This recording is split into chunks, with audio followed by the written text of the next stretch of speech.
Lagi-lagi berkaitan dengan zaman kita. Nabi 15 abad yang lalu telah menggambarkan bahwa sekalipun Islam ini dijamin oleh Allah, tidak bisa dikalahkan oleh orang-orang kafir.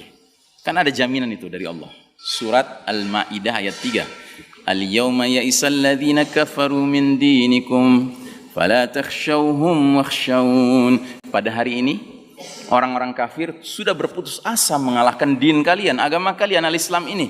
Karenanya jangan takut pada mereka, kata Allah, tapi takutlah kepadaku.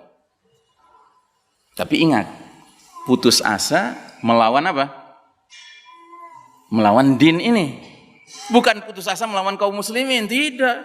Orang kafir tidak pernah putus asa melawan kaum muslimin. Karena apa? Mereka tahu kaum muslimin itu beda dengan Islam. Kalau Islam itu mantap, nggak bisa diganggu gugat. Tapi kalau kaum muslimin itu bisa kuat, bisa lemah. Ya. Bisa berada di rel yang benar, bisa berada di rel yang salah. Ya.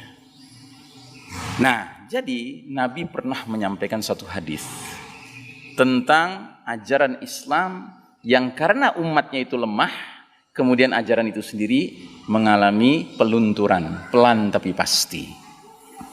Bagaimana kata Nabi? La tunqadanna ural islami urwatan. Fakullaman taqadat urwatun tashabbatha an-nasu billati taliha. Fa awwaluhunna naqdan al-hukmu wa akhiruhunna as-shalah. Jadi Nabi kita bersabda, ikatan Islam ini akan terurai simpul demi simpul. Tahu simpul ya? Tahu simpul? Simpul tali ya. Jadi Nabi menggambarkan Islam ini seperti kumpulan ikatan yang sudah mantap ya. Tapi dia bisa terurai. Dan kalau dia terurai itu simpul demi simpul, satu demi satu. Setiap satu simpul terurai, manusia bergelayutan pada simpul berikutnya. Itu terurai, simpul berikutnya. Itu terurai, simpul berikutnya. Nah, urutannya bagaimana? Yang paling awal akan terurai adalah urusan hukum, dan yang paling akhir terurai adalah urusan sholat. Ya. Jadi satu demi satu simpul lepas. Nah, yang paling mengerikan, sekarang di depan mata kepala kita sendiri kita sedang menyaksikan simpul sholat diacak-acak. Ya. Bayangkan. Ya. Kok bisa umat Islam sekarang seperti lupa dengan ilmu yang selama ini sudah ditanamkan bahwasanya ibadah mahdoh semuanya haram kecuali yang dicontohkan oleh Nabi SAW. Ya kan? Itu kan hakikatnya begitu. Makanya Nabi mengeluarkan hadis yang terkenal sekali, "Shallu kama ra'aitumuni usolli." Salatlah kalian sebagaimana kalian lihat aku salat. Dan itu bermakna apa? Salat berjamaahlah kalian sebagaimana kalian lihat aku dan para sahabatku salat berjamaah. Ya. Dan belum pernah ada dalam sejarah Islam taun sedahsyat apapun menyebabkan masjid-masjid kemudian berubah salat berjamaahnya. Belum pernah ada kejadian. Ya. Tapi sekarang umat Islam sendiri, ulamanya sendiri yang teriak-teriak hendaknya jaga jarak. Padahal hadisnya sangat jelas. Gimana Ustaz? No. Ya. Tutuplah celah-celah di antara kalian. Ya. Celah-celah itu menjadi tempat bercokolnya siapa? Syaitan. Furujatin lisyaitan.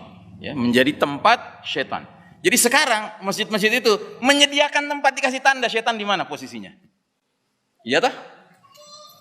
Dan Nabi pernah sholat, sahabat berjarak sedikit saja. Setelah itu Nabi bilang, aku tadi lihat ada anak domba, setan anak domba di celah kalian. Sekarang celahnya besar, bukan anak domba lagi. Sekeluarga domba hadir di situ. Suami, istri, anak, mertua, mantu, cucu, semuanya hadir. Ya. Ini musibah besar. Ya. Dan Nabi mengingatkan kita dalam hadis yang lain, Innal Yahuda qad sami'u dinahum. Sesungguhnya Yahudi itu sudah putus asa, sudah bosan dengan agama mereka.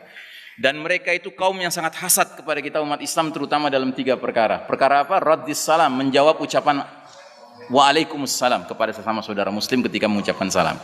Yang kedua, fi iqamatis sufuf, dalam menegakkan shaf. Kedisiplinan umat Islam menegakkan shaf, lurus dan rapat, itu membuat hasad kaum Yahudi. Karenanya hari ini Yahudi tertawa terbahak-bahak melihat Masjidil Haram, melihat Masjidil Nabawi. Mereka sudah sukses. Ya. Dan ini dijadikan dalil sama banyak umat Islam di seluruh dunia sekarang. Alah, kamu tuh siapa? Ulama mana kamu? Sedangkan lihat Masjid Nabawi saja, lihat Masjidil Haram saja. Kita harus jaga jarak, kalau enggak kita mati kena virus. Nauzubillah min dzalik. Dan yang ketiga, Yahudi itu hasad pada kita dalam urusan apa? Ucapan kaum muslimin di belakang imam sholat wajib mereka ketika sholat jahar, yaitu kalimat amin. Makin keras suara aminnya, makin hasad Yahudi. Yang berarti makin sedikit jumlah jamaahnya, suara aminnya makin kecil. Dan ini yang terjadi di banyak masjid sekarang. Masjid mestinya muat 1000 orang, cuma muat 300 orang. Karena aturannya begitu. Otomatis suara aminnya mengecil. Nah, saudaraku rahimakumullah, tidak ada pilihan lain buat kita. Bahwa kita tetap harus berpegang kepada sunnah Nabi Muhammad SAW. Sebab dengan kita berpegang kepada itu, apapun yang kita hadapi, insya Allah mendatangkan keberkahan dari Allah Ta'ala, mendatangkan perlindungan dari Allah Ta'ala. Dan kalaupun kita setelah menjalankan sunnah Nabi kita sakit, ya sakit itu takdir dari Allah Ta'ala. Hak Allah untuk menguji siapapun dengan penyakit. Tapi yang penting kita tidak boleh mengalahkan ya kedisiplinan kita menegakkan sunnah Nabi dengan alasan apapun, apalagi kalau alasan itu hanya bersifat duniawi. Ya, demikian barangkali yang bisa saya share pada sore hari ini. Ya, saya doakan mudah-mudahan jamaah sekalian, terutama para pemuda, pemudi, para talibah di sini menjadi calon-calon ulama Islam, calon-calon mujahidat fi sabilillah.